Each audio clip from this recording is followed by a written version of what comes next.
Hello everyone, this is me again, Mark, and for this video we are so excited because the boss of our friend is selling his farm, and the farm is titled, everything is clean, the documents is clean, and the location of this farm is in Cebu, and currently, as you can see on my background, there are eggplants and bananas, and we are selling this for 15 million pesos, but however the owner is open for table talk and they are open for negotiation.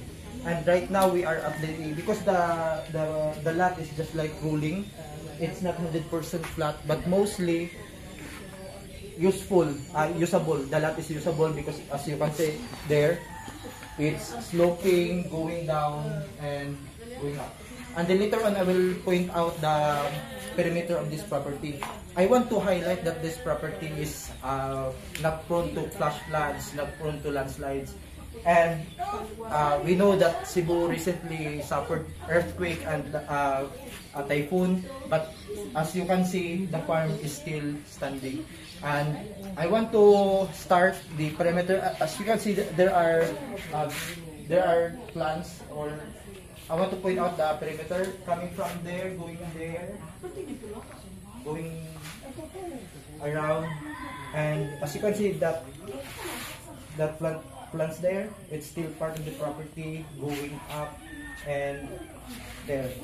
So the property is clean, no tenants. Yeah, there's a caretaker, but there's no tenants, and the taxes also is clean. So for you to really appreciate the lot, I would like to tour around the property right now. So he's my friend. Their boss is the owner of this property. The perimeter fence of this property is coming from that, as I will zoom in. So starting there, and I will just point out so that you can appreciate, and going there and going there and going up and down again and torn and until there. So you can see the house, it's not included here in the property, so it's outside, it's not included, and going up. And right now there is a rest house because the owner is not living here, they're just only coming for vacation, and that's the rest house. And then they have that huge open for the parking, and currently right now they are using that entrance and exit, that gate, but that temporary, because if you will be the one you will be buying this property, we highly suggested that you are going to open your entrance and exit over in that perimeter fence, because that's connecting to the barangay road also. So I want to zoom in from here. Yeah, that's the lot that you can have, and I will go down later so that you can see also the view of that property below. Let's zoom in then.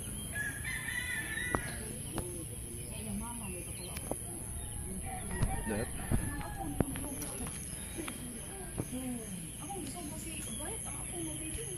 And in that area.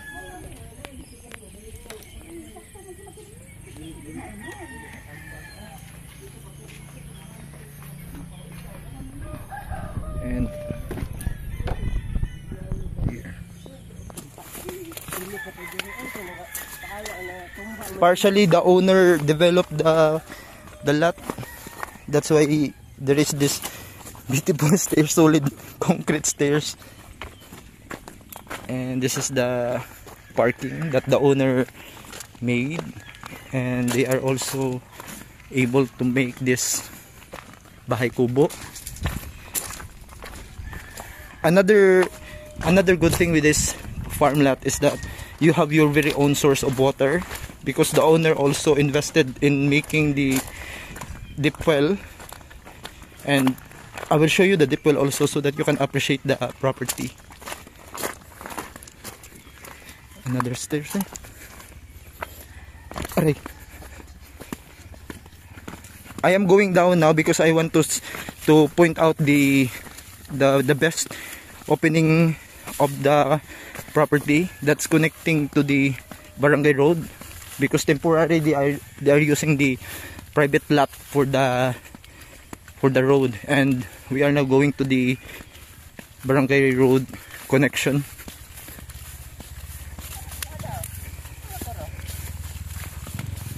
Asang uplink yun niya, sir?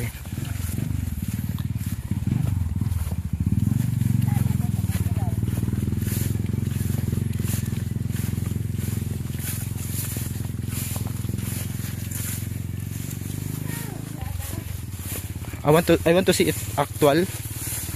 So this is the best and this is the advice. Okay. Okay, kani. So this is the barangay road.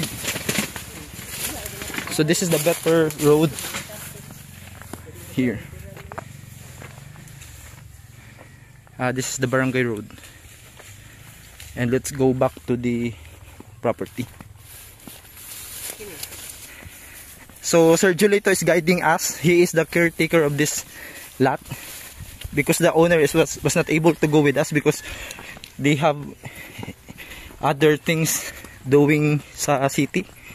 And luckily Sir Julito is very willing to help us, pointing we're now going to the deep well. And sir, ang deep well kay wala man ni hubas-hubas no, base pa si muha no. Ang gamit na mo ano kuan. Magtugod nag-alasay sana. Oo. Itong paliya pa na mo diha, bisag ka na. Oo. Humagusag adlaw. Oo. Ugmaan pa na. Buo. So this is the deep well. The owner, I think the owner invest for about 100,000 to make this deep well, because before this is not exist, no? So this is the mga pila nagastuan niya sa mga 100,000 plus? Mga 200. Mga 200 ay? Okay, kinayang makinang gihulog ano mo bintak. Kapil kato man yung mahalon nga kuan. Nga makina? So ang yuta kay tambok, no? Tambok ang yuta. Tambok unta yan kinali sa wala gid ko mo ako ra gud. Ikaw ra usa? So this is still part of the property, and I want to show you some views of this property here, because yeah,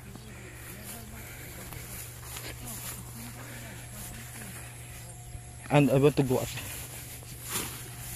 because this is a high ground, and I think we have a better no full of vegetation and it's not good. Na masaka unta ko kay para asa.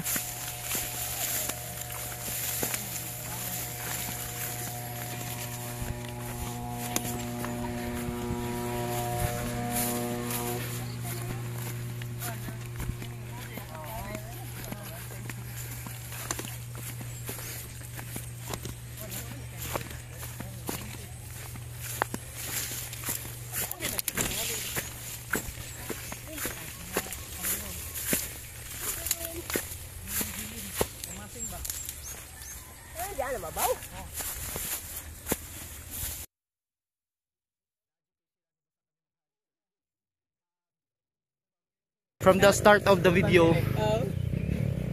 that is where I started, and we are now here because we walk, and that's the part of the property.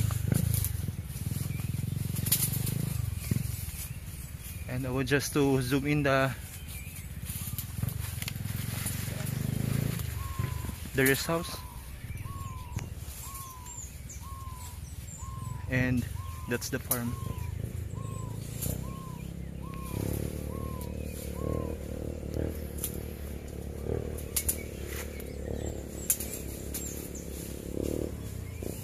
And this is the perimeter of the property.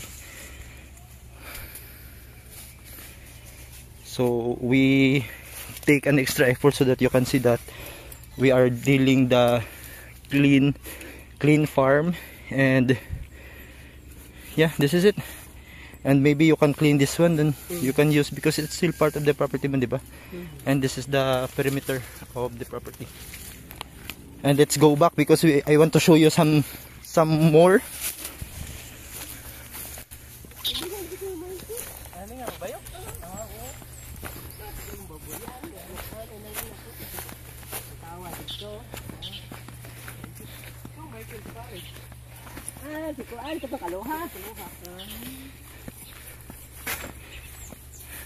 And this is the eggplant plantation.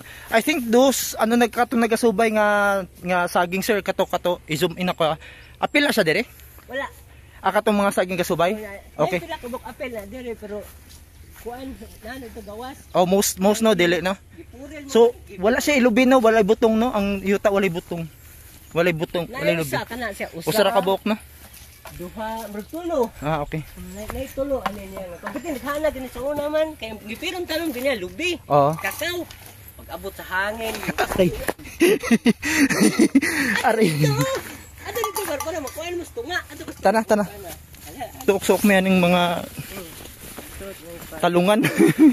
Mangumpra mi talong diri. Kulang naman ni God. Mangumpra mi sa tawagan ay kanang unsa gay tawag mangharvest.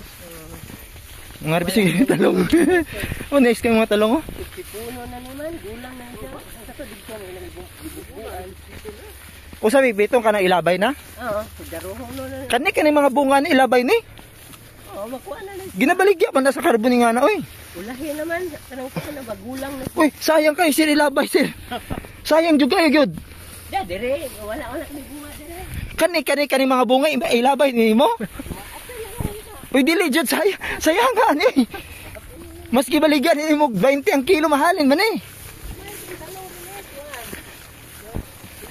Mahal na imong ilabay. Sayang. Sa karbon lagi ingunahan lagi ginabaligya. Parang di ya. Kini lang lang gud nailon, 70 kape na ka kilo. Kini siyang nailon. Oh. Yan, okay, kumahal. Ako gasto pagkuan mo ano ay. Pero kani gasto busi ani usar ta kanong. Kubo ka lang kuan.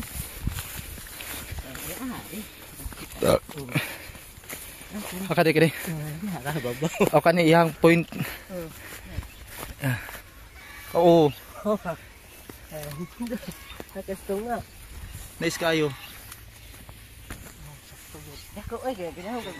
So we are now at the center of the plantation of big plant.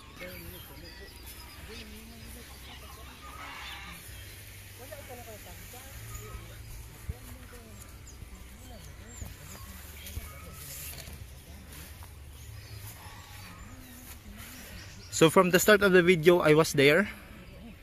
That was my starting point when I was starting this video. And we walked down and I had show you the access to the barangay road there. And we walk again going there and we show you the perimeter fence in that area there. And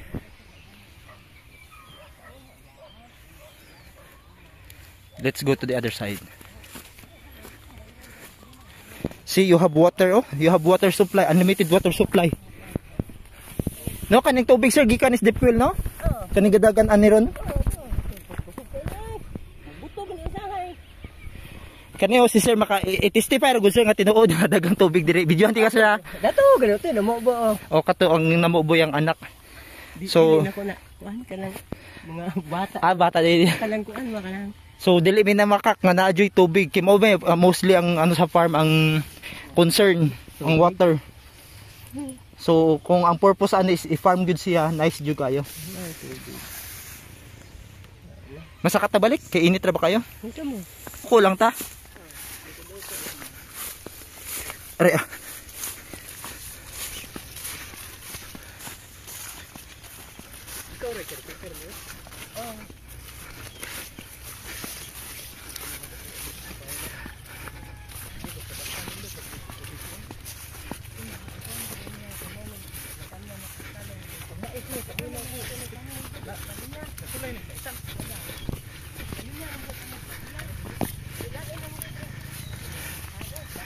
And temporarily, they are using this gate.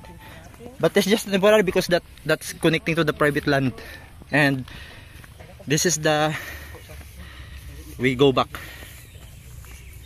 And that's the where I started the video. Yeah, I started there, and then we go down. We go down, and then we go to the Barangay Road, and we go to the deep well, which is there. I want to point the solar because they are using the solar for about 5 years, no? So for the electricity, you don't have to worry also, because aside from the electricity connecting to the NGCP, di ba? You have also private electricity here. 2 sets, no? Solar. That's the first set of solar, and then the other one is where? Asa, sir? Na dito. So that's the solar. And yeah, so for the electricity, for the water, and for the phone signal, I think Smart have signal here. Yeah, that is really good. Nice siya. Nice siya. And this might be developed into road kay connecting din siya sa katong barangay nga atong Gitanaw ganiya. Kapwede rin siya. Katong Gitanaw na tuuna ba? Pero gitoy na kuno para adto mamidigto manguan mga impake og talong para ang multicab lang kuha diri ko. Dito mo digto. Dito ra ba. Tulad dira. Let's go back. Let's go back to the bahay kubo. Sige, ari sa ko dire. Kamo na dito. Thank you kay sir ha. Na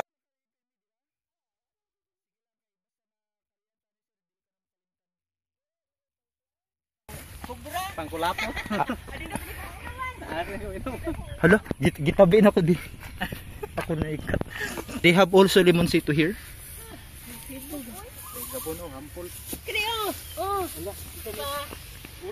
And that's it for this video. Thank you so much, and please if you are interested with the property, just message me. I'm going to provide my WhatsApp, my Viber, and my Telegram. There are dogs. This is really nice. I really guarantee to you, this is based on my experience. I have so many experience watching, visiting farms, and I really recommend this one. And it's very cheap because it's just only 15 million. Thank you. My contact details is provided, and just message me. Thank you so much.